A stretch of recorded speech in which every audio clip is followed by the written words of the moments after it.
বিধায়ক মানগোবিন্দ অধিকারীর নির্দেশে ও মাহাচান্দা অঞ্চল তৃণমূল কংগ্রেসের উদ্যোগে ও বর্ধমান মেডিকেল কলেজ অ্যান্ড হসপিটালের সহযোগিতায় স্বেচ্ছায় রক্তদান শিবির অনুষ্ঠিত হয় আমারুন বাজার হাই স্কুল প্রাঙ্গণে।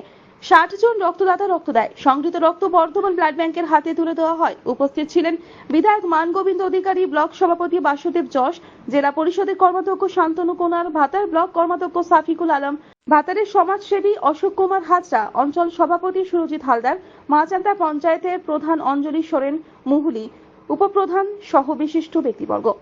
মাচান্দা অঞ্চল তৃণমূল কংগ্রেসের পক্ষ থেকে মাননীয় বিধায়ক মানগোবিন্দ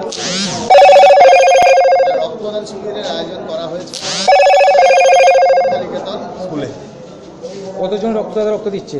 আপাতত 60 জন রক্তদাতা রক্ত দিচ্ছেন, আরো অনেকে আছেন, কিন্তু কিট 60 জনের আছে বলে 60 জনেরই নেওয়া। রক্তদাতা হাতে কি তুলে দিচ্ছেন?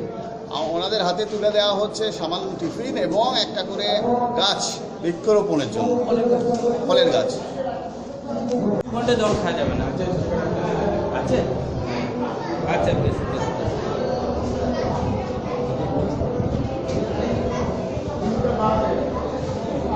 কংগ্রেসের উদ্যোগে এবং মাননীয় বিধায়ক শ্রী মানগোবিন্দ অধিকারী মহাশয়ের নির্দেশে একটি রক্তদান শিবিরের আয়োজন করা হয়েছে, যেখানে আমরা 60 জন রক্তদাতা আমাদের অঞ্চল থেকে রক্তদান করছেন এবং বর্ধমান মেডিকেল কলেজের হসপিটালের টিম তাই ডাক্তারবাবুরা এসেছেন এবং তাদের পূর্ণ সহযোগিতায় এই কর্মসূচি হচ্ছে। এটা হচ্ছে আমার শিক্ষা নিকেতন হাই স্কুল। প্রতি বছরই আমরা এই উদ্যোগ নিই। প্রতি বছরই যখনই আমাদের রক্তের সংকট দেখা যায় তখনই আমরা তৃণমূল কংগ্রেসের পক্ষ থেকে, অঞ্চল তৃণমূল যুব কংগ্রেসের পক্ষ থেকে এই কর্মসূচি আমরা নিয়ে থাকি। উপস্থিত ছিলেন আমাদের ভাতার ব্লক তৃণমূল কংগ্রেসের সহসভাপতি বিশিষ্ট সমাজসেবী অশোক হাজরা মহাশয়, আমাদের অঞ্চলের প্রধান অঞ্চল সভাপতি এবং আমাদের